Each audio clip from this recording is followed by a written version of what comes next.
Hi guys හැමදාමත් වගේ සාදරයෙන් පිළිගන්නවා Pigeon Paradise අපේ YouTube channel එකත් එක්ක එකතු වෙලා ඉන්න මගේ යාළුවා.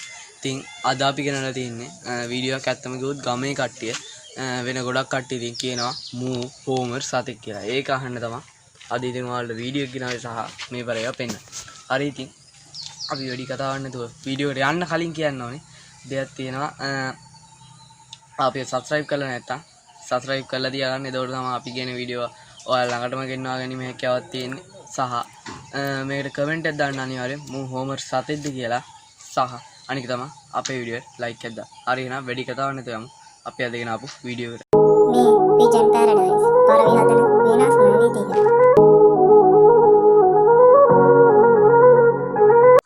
හරි ඉතින් බැලුවොත් ඉතින් මූ හෝමර් එකෙක්ද කියලා මටත් පේන්නේ නිකන් හෝමර් එකෙක් වගේ.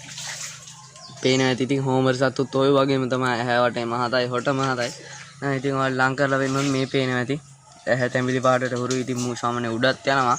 ඊට පස්සේ තටු ටික ගත්තොත් එහෙම පේනවා ඇති. මේ පැත්ත. ඊට පස්සේ පෙඳේ ගත්තොත් එහෙම. ඔහොම තමයි පෙඳේ තියෙන්නේ. ඉතින් අනිවාර්යයෙන්ම කමෙන්ට් කරගෙන යන්න මූ හෝමර් එකේද නැද්ද කියලා. ඇත්තටම මූ කුරුල්ලෙක්. මුගෙන් පැටවුත් ඇවිල්ලා ඉන්නවා. මේක නම් කාසියනේ එක ජෝඩු වෙලා ඉන්නේ. මම මුලින් හිතුවේ වල් ෂේප් එකක් ඇදිලා කියලා. ඇත්තටම ඉතින් හෝමර් කියලා මටත් හිතෙනවා. මුක්‍රීලි කාසියන් එක ඒකට මගේ කූඩු ඉන්න පරණම සතා. ඇටියට මූ ගන්න පුළුවන් අවුරුදු 2ක් විතර පරණයි. හරි ඉතින් ඔයාලට මෙහෙම හෝමර් එකක්ද කියලා අඳුර ගන්න බැයි නම් අපි දැන් ගිහිල්ලා මූ කූඩුවට දාලා පොඩ්ඩක් බලමු. දැන් බලමු අපි කූඩුවට දාලා මොන වගේද කියලා. ඔන්න ඉතින් කූඩුවට දැම්මා. පේන ඇති. අර ඉන්නේ සතා. ඔය ඉන්නේ ඉතින් හෝමර්ද කියලා කියන්නේ ඉතින් ඔය කිරිලි තමයි යටින් ඉන්නේ. ඉතින් බිත්තර දාලා ඉන්නේ.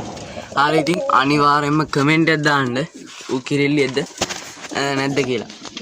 ඊළඟට අපි ඉතින් ගෙනා අලුතෙන් බ්‍රීඩින් කූඩු සෙට් එකක් ගහුවා. සහ ඉතින් පැටවුඩියක් ඇවිල්ලා ඉන්නවා. හොඳ පැටවුඩියක් ඇවිල්ලා ඉන්නවා. ඒ පිළිබඳවත් අපි අනිවාර්යයෙන්ම ගෙනා අපිත් එක්ක රැඳිලා ඉන්න කියලා ගමන් අපි එන අද වීඩියෝ එකේ මෙතනින් සමු ගන්නවා.